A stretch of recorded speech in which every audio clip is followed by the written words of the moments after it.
जय हिंद दोस्तों, एक बार फिर से स्वागत है आप सभी का हमारे यूट्यूब चैनल पर।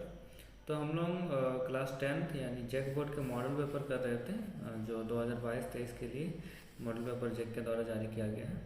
उसमें हम लोग सामाजिक विज्ञान यानी सोशल साइंस का जो मॉडल पेपर है उसको हम लोग सॉल्व कर रहे थे। इससे पहले मल्टीपल टाइप क्वेश्चन जितने भी हैं उनको बता दिया गया है, और आप चैनल पे जाके उनका आंसर देख सकते हैं, वीडियो देख सकते हैं।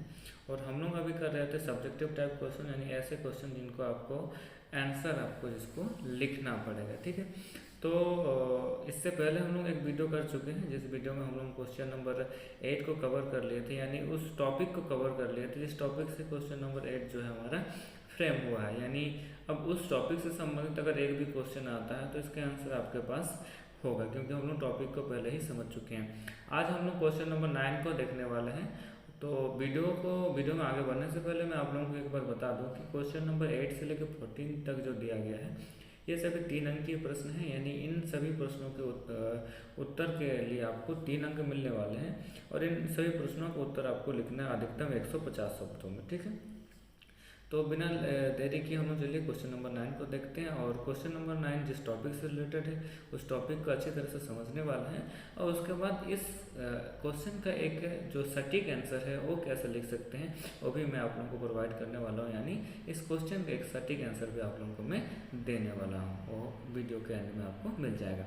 लेकिन उससे पहले उससे ज़्यादा ज़रूरी जो चीज़ है वो है टॉपिक को समझना, ताकि इस टॉपिक से रिलेटेड अगर कोई भी क्वेश्चन आपको एग्जाम में देखने को मिले आप उसको सॉल्व कर लो। ठीक है, तो क्वेश्चन नंबर 9 जो दिया गया हुआ कि पहले विश्व युद्ध के समय भारत का औद्योगिक उत्पादन क्यों बढ़ा। तो क्वेश्चन है कि जब पहला विश्व युद्ध चल रहा था तो उस टाइम भारत का औद्योगिक उत्पादन क्यों बढ़ता है, क्या कारण रहा है औद्योगिक उत्पादन बढ़ने का। तो चलिए अब ये जो क्वेश्चन जिस टॉपिक से फ्रेम हुआ है उस टॉपिक को हम लोग एक बार अच्छी तरह से समझ लेते हैं।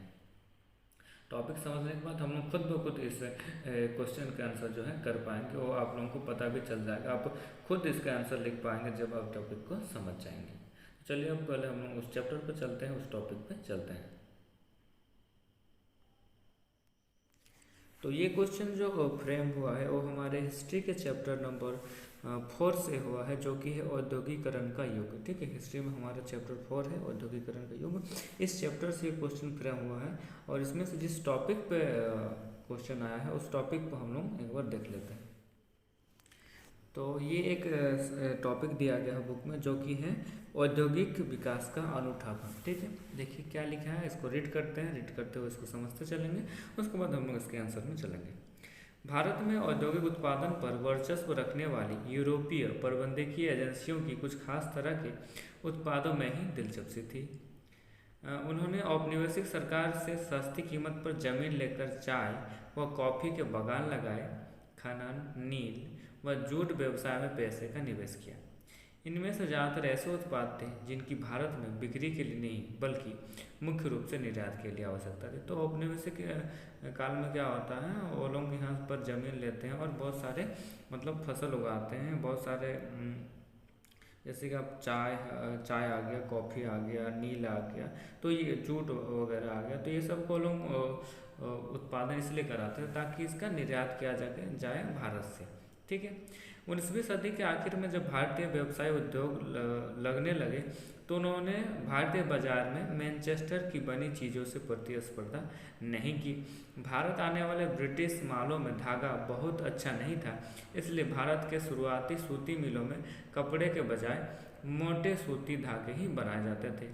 जब धागे का आयात किया जाता था तो वह हमेशा बेहतर किस्म का होता था।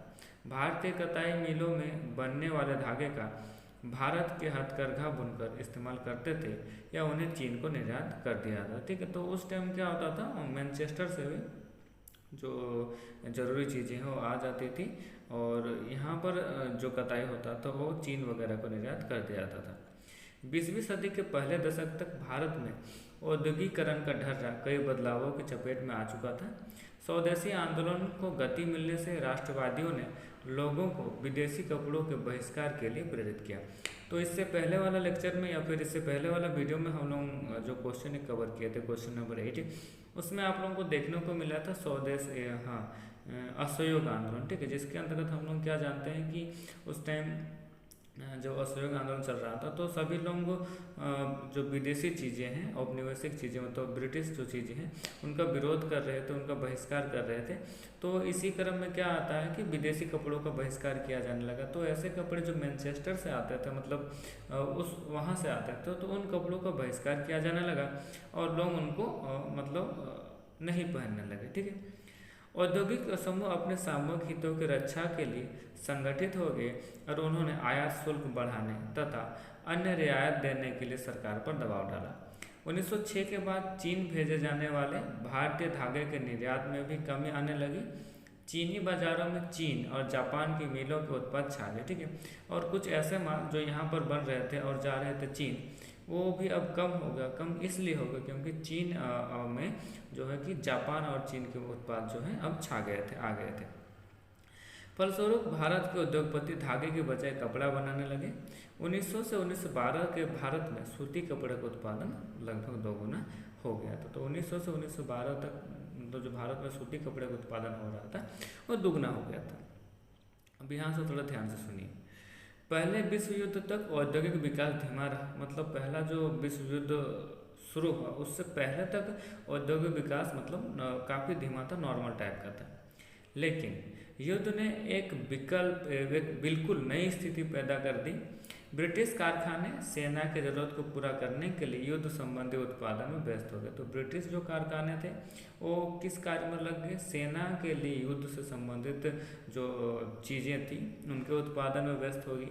इसलिए भारत में मैनचेस्टर के माल का आयात कम हो गया। तो अब जो माल भारत में आ रहा था मैनचेस्टर से, वो माल आना बंद हो गया या फिर कम हो गया।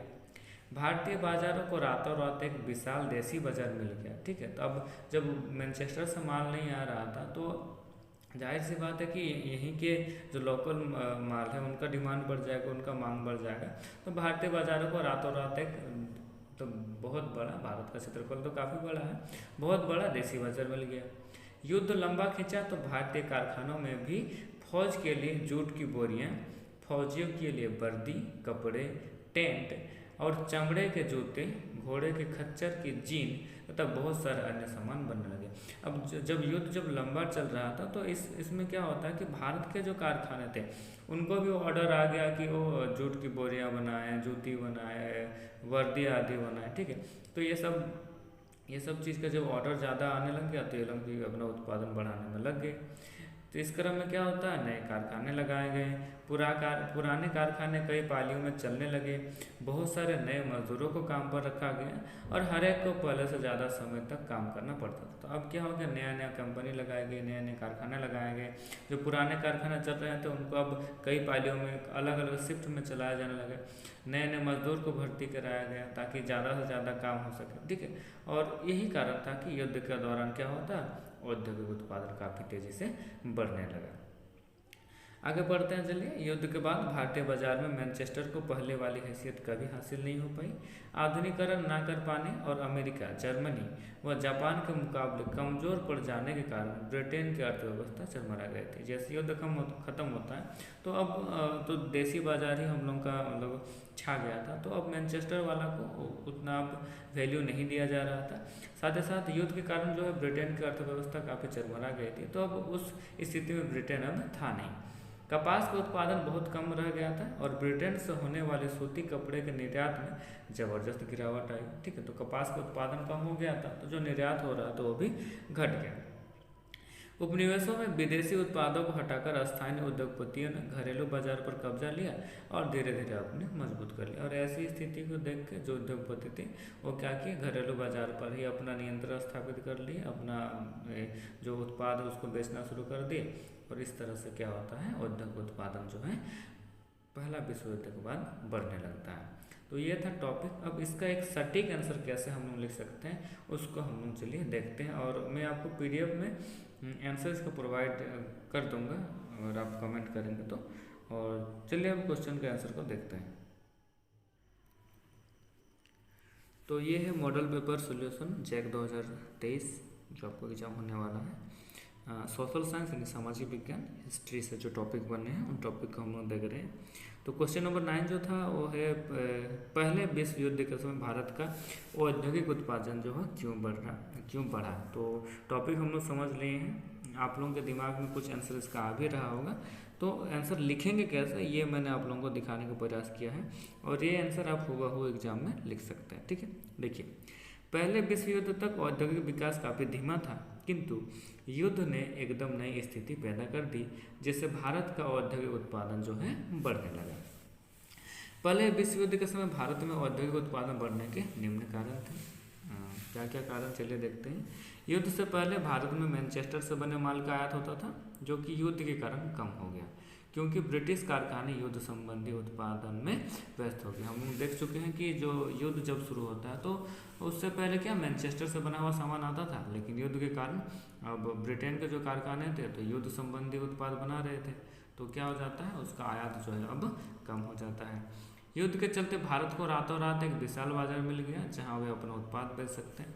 तो युद्ध के कारण क्या होता है, भारत का अपना जो माल है बेचने के लिए भारत का ही देसी बाजार मिल जाता है, क्योंकि मैनचेस्टर से सामान अब आ नहीं रहा था। जब युद्ध लंबा खींचा तो भारत में भी युद्ध से संबंधित सामान जैसे कि जूट की बोरियां, सैनिकों के लिए वर्दी, चमड़े के जूते तथा और अन्य सामान भी बनने लगे। जब हम लोग देख चुके कि युद्ध जब लंबा चल रहा था तो क्या क्या गया, यहाँ पर भारत में भी युद्ध से संबंधित सामान बनने लगे।